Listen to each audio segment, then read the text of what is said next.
Selamat pagi, Bapak Ibu. Assalamualaikum warahmatullahi wabarakatuh. Salam sejahtera, Om Swastiastu, Namo Buddhaya. Pagi ini, Jumat 29 Mei 2020, kami bersyukur teman-teman dari pengurus Nasional DPN Asosiasi Pengusaha Pelaksana Kontraktor dan Konstruksi Nasional (APNAS) masih terus berjibaku untuk membuat webinar demi peningkatan dan pemberdayaan anggota.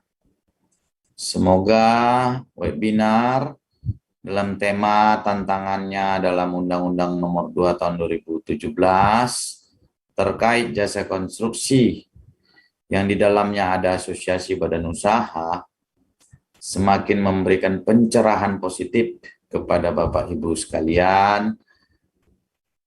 Kiranya badan usaha PT atau CP maupun koperasi yang tergabung dalam APNAS ini semakin berkarya di tahun 2020 ini. Semoga bermanfaat webinar ini, dan dari kami ucapkan selamat mengikuti webinar. Semoga sehat senantiasa. Salam konstruksi.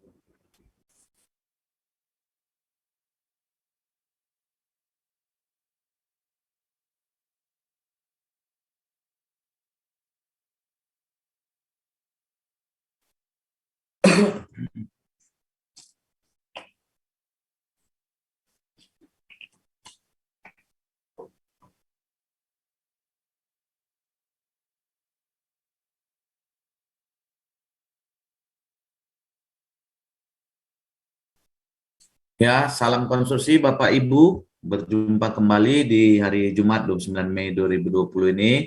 Kita akan membahas webinar hari ini tentang tantangannya dalam Undang-Undang Nomor 2 2017 Jasa Konstruksi, Asosiasi Badan Usaha yang tergabung dalam APNAS, Asosiasi Pengusaha Pelaksana Kontraktor dan Konstruksi Nasional.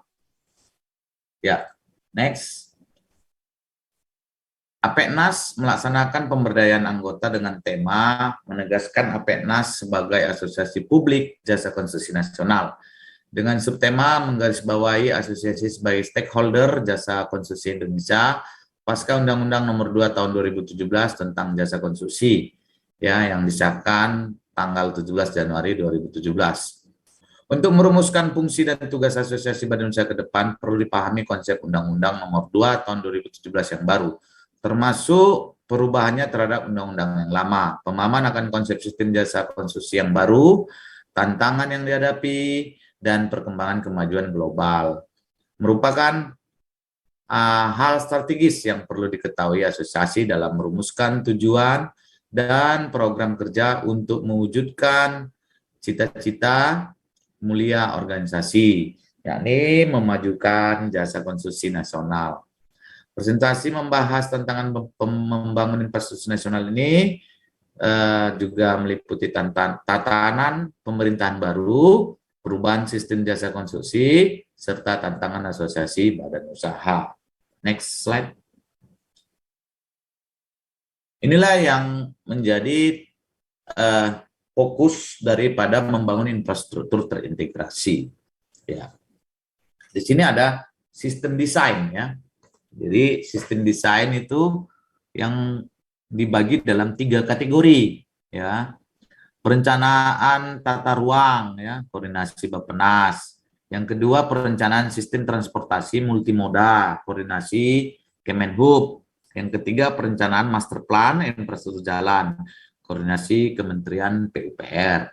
Project life cycle atau untuk bidang sektor infrastruktur ini ya, itu berdasarkan 4 kategori ya, planning, project delivery, OM, dan fulfill if needed ya. Jadi disposal praktis ya. Nah, ini ada skemanya, bisa dilihat dalam skema ini. Next slide. Project life cycle dan project delivery sistemnya juga ada di sini. Kami jelaskan di slide ini bagaimana motor daya saing kita, kreativitas dan inovasi, bukan saja produktivitas dan efisiensi ya, namun dibutuhkan juga kolaborasi internal ya, melengkapi kompetisi internal ya. Next. Arahan kebijakan pengembangan kontraktor ini kita bagi dalam klasifikasi kompetensi umum ya, dan klasifikasi kompetensi khusus. Kemudian pihak yang berhubungan dengan owner dan mempekerjakan pihak lain yang ada. Kemudian lingkup tanggung jawab proyek ya. Jadi kualifikasinya dari tipe atau 3 jenis kualifikasi badan usaha. Yang pertama kecil, menengah, besar.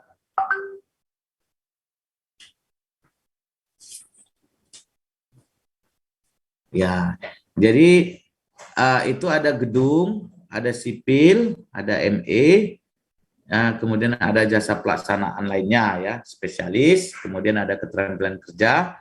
Ya, di sini ada zona kontraktor ya, B umum ya, zona kontraktor MK umum ya. Kemudian ada zona kontraktor B spesialis, ada zona kontraktor MK spesialis ya. Menengah dan kecil dimaksudkan ya. Nanti dari sini ada kebijakan subcontracting ya. Iya, ada subcontracting ya. Ada di situ kebijakan spesialisasi ya. Jadi menurut sifat klasifikasi itu dibagi 3. Kontraktor besar diarahkan menjadi kontraktor umum dan mempekerjakan kontraktor spesialis. Yang kedua, kontraktor kecil yang mulai berpengalaman diarahkan menjadi kontraktor spesialis. Yang ketiga, kontraktor kecil disediakan lapangan khusus, paket pekerjaan kecil, untuk memungkinkannya tumbuh, sifat pekerjaan yang dapat bersifat umum. Inilah cara menyikapi kebijakan pengembangan kontraktor, jadi dari K, M, B. Jadi biar setiap tahun, setiap masa ada kenaikan kualitas. Untuk itu Bapak Ibu, tetap semua badan usaha itu harus mengupdate ya, keterampilan atau kemampuan dari badan usaha tersebut. Next slide. Ini perkembangan pemerintah sendiri ya di dalam kepedulian terkait jasa konstruksi ya. Dari dulu ya, sejak reformasi 98 yang dengan diharapkannya ada peningkatan HAM, hak asasi manusia, dan demokratisasi ya. Jadi negara dengan sistem demokrasi ya. Nah, itu yang perlu diperhatikan, sehingga pada saat pemerintahan demokratik atau demokrasi Indonesia yang saat ini dimulai dari zaman reformasi sampai saat ini, itu kita berharap pemerintahnya memiliki yang namanya good governance ya, pemerintah, baik itu dalam tingkat di kementerian, di lembaga, atau di semi pemerintah. Jadi ini juga yang perlu diperhatikan, bahwasanya masyarakat jasa konstruksi yang profesional, baik asosiasi ataupun perusahaan, badan usaha, asosiasi profesi, perguruan tinggi, akademisi, LSM, itu semua bisa menjadi masyarakat jasa konstruksi yang betul-betul memberikan kinerja dan kerjasama yang baik dengan pemerintah kita. Ya, next slide.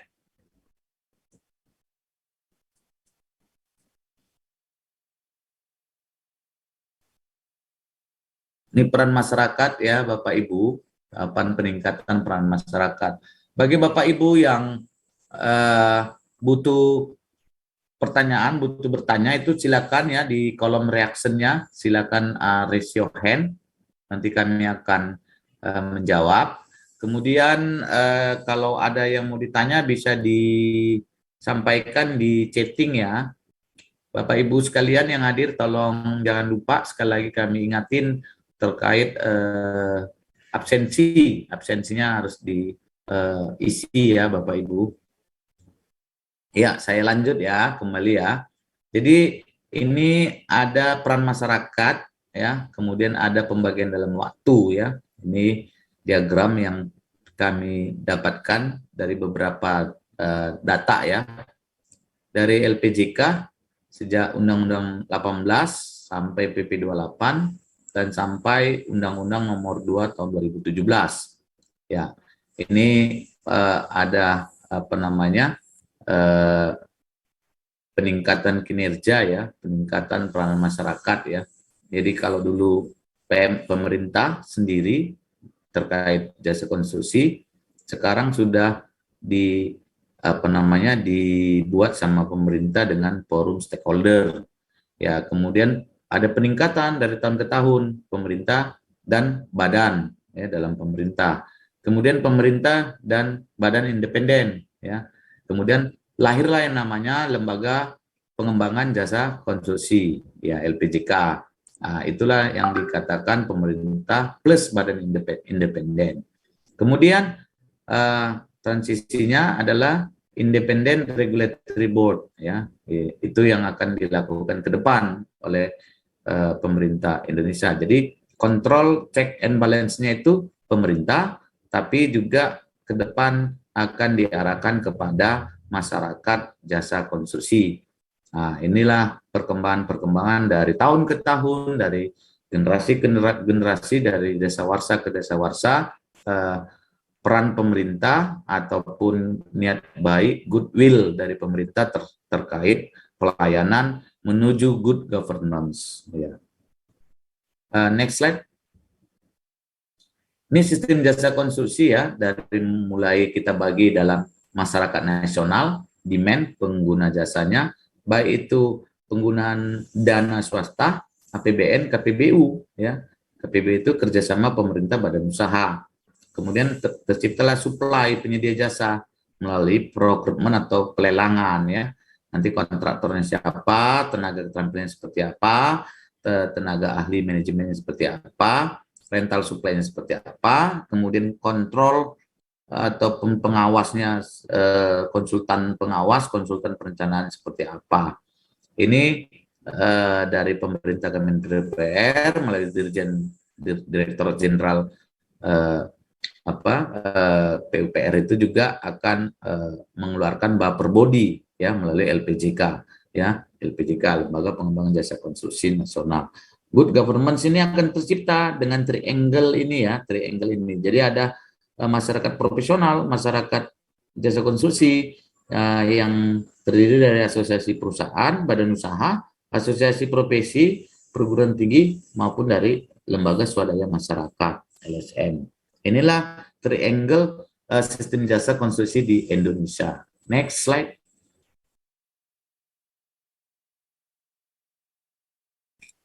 Ya, jasa konstruksi dalam pelayanan dasarnya ya, pelayanan publik untuk memenuhi kebutuhan dasar, kemudian ketentuan jenis dan mutu pelayanan dasar. Jadi dibagi dalam urusan pemerintahan. Yang pertama A, absolut pemerintahan pusat ya, konkuren ya, pemerintah kabupaten kota ya, berkaitan pelayanan dasar ya, tidak berkaitan kemudian pilihannya seperti apa. Kemudian urusan pemerintah yang umum ya, baik itu kewenangan dari presiden turun menjadi kewenangan gubernur, turun menjadi kewenangan bupati atau wali kota, dan turun menjadi kewenangan camat. Itu sekuensnya ya, sekuensnya dalam pemerintahan pusat daerah ya, pusat dan daerah. Jadi itu nanti ada pejabat-pejabat terkait ya, pejabat-pejabat terkait eselon 2 dari Dinas PU, kemudian eselon 3 dari bidang UPTD atau balai ya, balai jasa konstruksi ya, dari kementerian terkait juga ini. Ini turunan-turunan daripada jasa konstruksi di Indonesia ya, untuk menuju good governance. Next slide. Ini terkait sumber daya manusia ya, Bapak Ibu. Jadi kalau dulu di dalam akademisi ada gelar-gelar teknik ya, dari akademisi, dari universitas atau perguruan tinggi. Kalau dulu ada istilah insinyur, jadi kalau kita tamat sarjana teknik itu selalu di depan nama pemiliknya itu ada insinyur, misalnya insinyur A gitu ya. Jadi dia sudah mendapatkan title ya. Nah, jadi parameter itu ada 7 parameter, baik parameter output, proses pembelajaran, legal liability, pembekuan kompetensi, uji kompetensi, 6 organisasi, 7 landasan pengaturan. Jadi kalau insinyur itu outputnya dianggap sebagai kecendikawanan, ya, cendikawan dia. Kalau proses belajarnya dia itu melalui pendidikan, ya, melalui pendidikan. Jadi melalui universitas ataupun akademisi, ya. Legal liability-nya liability. Jadi bisa tersertifikasi berdasarkan perguruan tinggi tersebut, ya. Jadi profesional related, ya, peer to peer assessment. Jadi peer to peer assessment. Jadi pihak kampus yang mengassessment, yang melakukan assessment. Kemudian ikatan insinyur, jadi ada contohnya Persatuan Insinyur, Persatuan Insinyur Indonesia, PII misalnya, ya. Itu asosiasi profesinya, ya. Kemudian landasan pengaturannya itu pada Undang-Undang Nomor 11 2014 keinsinyuran, ya, itu. Bagaimana dengan TK, tenaga kerjanya, ya, tenaga kerja outputnya itu terkait kepada keterampilan. Jadi sebagai syarat umum, ya, itu tingkat pendidikan baik SD, SMP, SMA, diploma 3, diploma 4, S1, S2 dan sebagainya, ya. Tapi sertifikatnya itu menjadi sertifikat keterampilan, SKA atau sertifikat keahlian, ya. Bagaimana proses pembelajarnya? Yang melalui pelatihan, baik itu pelatihan singkat maupun pelatihan periodik, ya. Jadi periodik, ya.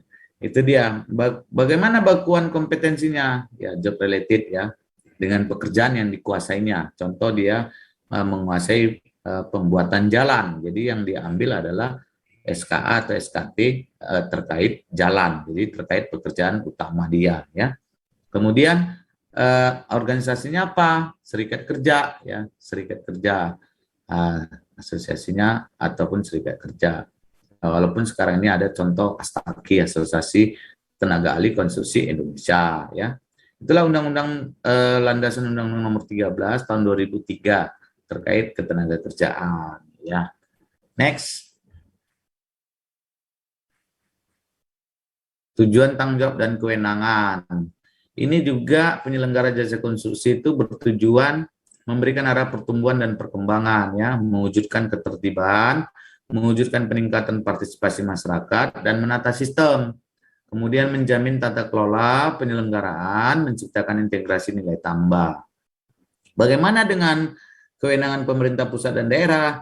Untuk mencapai semua tujuan itu, pemerintah pusat itu dan pemerintah daerah itu harus sinkron, ya. Jadi jangan sampai pemerintah daerah menimbulkan atau mengeluarkan peraturan-peraturan yang tumpang tindih, ini yang berbahaya. Jadi pemerintah daerah juga harus ada dasar hukum dari aturan-aturan baku pemerintah pusat, sehingga sinkron aturan-aturan yang diciptakan. Kalau contohnya peraturan gubernur, peraturan wali kota, peraturan bupati, ini juga harus disinkronkan juga dengan Perda, peraturan daerah, ya. Jadi kalau perdanya sudah ada, itu juga menjadi tatanan hukum yang baku, ya. Tapi perlu ditarik lagi ke atas, bagaimana aturan regulasi yang dari pemerintah pusat. Jadi sehingga ada dasar hukum atau payung hukum utama, bahwasanya kita sesuai atau bertaat kepada peraturan pusat. Ya, tugas dan tanggung jawab daripada pemerintah pusat seperti apa? Ya, meningkatnya kemampuan dan kapasitas usaha, terciptanya iklim usaha yang kondusif, terselenggaranya jasa konstruksi sesuai standar. Kemudian meningkatnya kompetensi tenaga kerja, meningkatnya kualitas penggunaan material, peralatan dan teknologi, kemudian meningkatkan partisipasi masyarakat. Inilah salah satu tujuan dan tanggung jawab kewenangan masing-masing pemerintah pusat maupun pemerintah daerah. Next slide.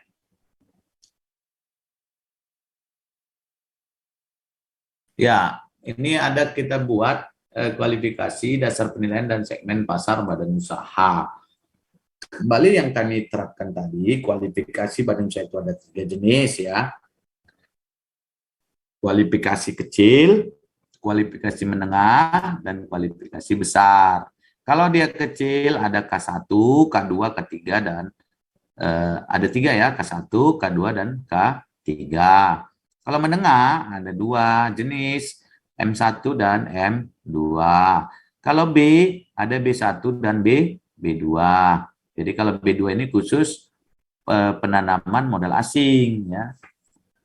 Kualifikasi menentukan batasan kemampuan dan segmentasi usaha. Bagaimana dasar penilaiannya? Yaitu ada pola penilaiannya. Yang pertama, penjualan tahunan, kemampuan keuangan, ketersediaan tenaga kerja konstruksi, dan kemampuan dalam penyediaan peralatan konstruksi. Itulah tadi yang harus diperhatikan. Kemudian segmentasi pasarnya juga harus diperhatikan. Kalau perusahaan kecil bagaimana? Risikonya lebih kecil, teknologinya lebih sederhana, berbiaya kecil. Kalau segmentasi pasar badan usaha menengah bagaimana? Ya, risikonya lebih menengah, teknologinya lebih lebih sederhana ya, lebih semi auto ya. Kemudian biayanya lebih medium ya. Kemudian bagaimana dengan segmentasi pasar besar ya, segmentasi pasar besar, perusahaan besar ya otomatis risiko besar, modal besar, dan biaya-biaya yang tentunya besar. Dan teknologinya bagaimana? Otomatis teknologi peralatan-peralatannya lebih besar dan lebih komplit ya. Itulah tadi Bapak Ibu kualifikasi dasar penilaian dan segmen pasar badan usaha. Kira-kira sampai sini ada yang mau bertanya Bapak Ibu? Permisi Pak, mau nanya. Itu yang kualifikasi tadi bisa gak dijelasin lagi nggak lebih terperincinya? Oke, baik Pak. Saya akan jelaskan lagi ya lebih detail ya. Yang dimaksud kualifikasi ini adalah kemampuan daripada perusahaan-perusahaan tersebut. Pertanyaannya sederhana. Kalau perusahaannya itu harus PT kah? Oh tidak, CP juga boleh. Boleh. CPPT boleh. Koperasi boleh? Boleh. Kemudian apa yang membedakan kualifikasi tersebut? Nah, yang membedakan dari misalnya PT nih, perseroan terbatas, CP, yang membedakan hanya 4. Yang pertama, bagaimana kemampuan keuangannya, ya. Yang kedua, penjualan tahunan atau proyek-proyek yang sudah didapatkannya. Misalnya, kalau 2,5 miliar gimana? Masuk ke mana? Kecil, ya. 2,5 miliar, 4,8 miliar masuk kecil, ya. Jadi itu bisa K1, K2, bisa. Kemudian kalau untuk menengah gimana? Menengah itu sudah miliar ya, jadi udah 10 miliar ke atas itu sampai 50 miliar itu masuk ke dalam kategori kualifikasi menengah. Bagaimana perusahaan besar? Kalau besar itu sudah ratusan miliar ya. Jadi penjualan tahunannya atau proyek-proyek yang didapatkannya selama 1 tahun itu sudah gede ya, sudah gede. Jadi pembayaran pajaknya juga, PPh-nya juga sudah gede ya, kemampuan keuangannya juga sudah gede gitu. Kemudian kompleksitas daripada tenaga kerja kalau di K1 itu mungkin bisa 4-5 orang yang ahli, kalau di perusahaan besar itu sudah puluhan orang yang ahli. Nah, dan itu grade keahliannya juga klasifikasi SDM-nya, sumber daya manusianya sudah ada yang ahli muda, sudah ada yang ahli madya, sudah ada ahli utama. Nah, itulah kualifikasi besar gitu. Peralatannya gimana? Kalau peralatannya dulu mungkin hanya sekop. Kalau untuk pekerjaan sipil ya, pasang batu misalnya, dia hanya punya sekop, punya beko, ya, beko yang manual ya, yang apa namanya, yang sorong ya. Nah, kalau menengah dia udah mulai naik, sudah ada mulai alat-alat bantu yang lain ya. Kemudian kalau yang besar gimana? Oh, dia sudah masuk ke alat berat, alat-alat lifting yang gede-gede. Nah, itu dia udah punya ya. Jadi dia tidak punya cangkul atau sekop saja, tapi sudah ke tingkat mesin ya, ke tingkat mesin atau ke tingkat alat berat. Model begitulah yang menjadi perbedaan kualifikasi masing-masing antara kualifikasi kecil, menengah, dan besar. Gitu. Gimana Pak? Sudah cukup jelas? Jelas Pak? Ya, terima kasih. Saya lanjut lagi ya. Kalau ada yang mau bertanya silakan ya. Nah, nanti dikasih aja reactionnya, raise your hand, nanti, atau diketik di chatting ya, di ruang chatting ya. Sekali lagi Bapak Ibu, kami ini jangan lupa untuk mengisi absensi ya. Kemudian tanda daftar pengalaman dan pengembangan ya, TDP, tanda daftar pengalaman. Tanda daftar pengalaman ini mendapatkan pengakuan pengalaman usaha ya, setiap badan usaha jasa konstruksi kualifikasi menengah dan besar harus melakukan registrasi pengalaman kepada menteri diatur dengan Permen. Kemudian registrasi pengalaman dibuktikan dengan tanda daftar pengalaman.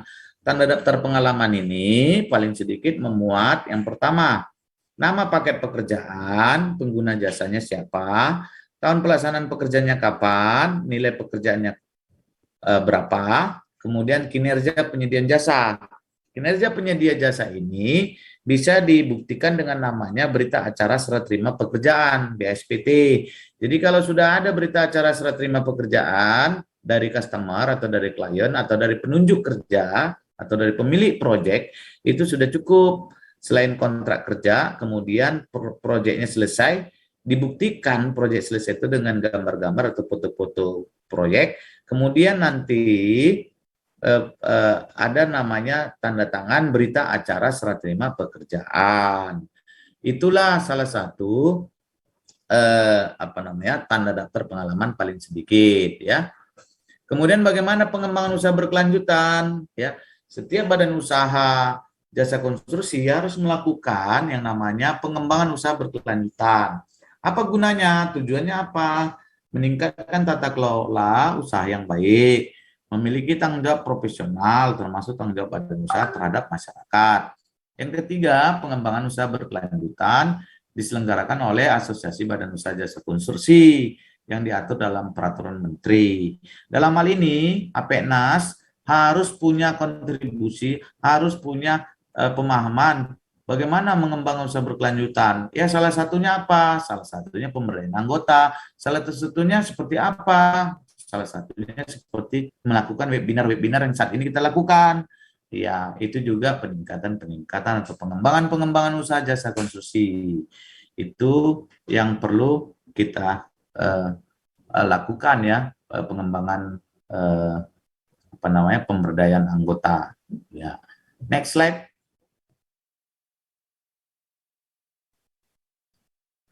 Ya, tantangan Badan Usaha Konstruksi ya, fungsi dan tugas berdasarkan Undang-Undang Nomor 2 Tahun 2017 Jasa Konstruksi. Yang pertama, bagaimana APENAS saat ini untuk bersiap-siap melakukan akreditasi badan usaha dari Menteri dengan persyaratan apa dan bagaimana jumlah dan sebaran anggota, pemberdayaan kepada anggota, pemilihan pengurus secara demokratis, sarana dan prasarana di tingkat pusat dan daerah, pelaksanaan kewajiban sesuai peraturan perundang-undangan, kemudian membentuk lembaga sertifikasi badan usaha, memeriksa persyaratan badan usaha yang mengajukan SBU, ya, mencakup paling sedikit jenis, sifat, klasifikasi, dan kualifikasi. Itulah. Kemudian apalagi mengurus sertifikasi dan registrasi badan usaha kepada menteri. Jadi nanti sertifikasi dan registrasi badan usahanya harus ke menteri. Ya, kemudian mengusahakan terpilih menjadi anggota lembaga untuk dapat memberi masukan kebijakan dan melakukan pengawasan, membantu badan usaha dalam mempersiapkan tanda daftar pengalaman yang memuat nama paket pekerjaan, penggunaan jasa, tahun pelaksanaan pekerjaan, nilai pekerjaan, dan kinerja penyedia jasa. Kemudian melaksanakan pengembangan usaha berkelanjutan. Apa saja itu? Meningkatkan tata kelola usaha yang baik, memiliki tanggung jawab profesional. Sampai sini ada yang bertanya Bapak Ibu, tinggal acukan tangan melalui raise your hand, melalui reaksi, ataupun kami bisa melihat dari chatting ya, chatting room ya, silakan. Ya, next slide.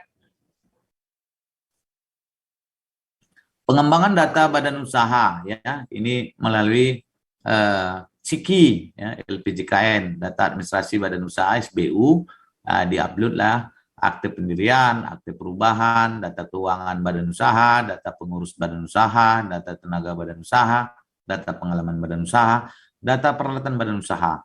Itulah SIKI yang terdapat dalam LPJK.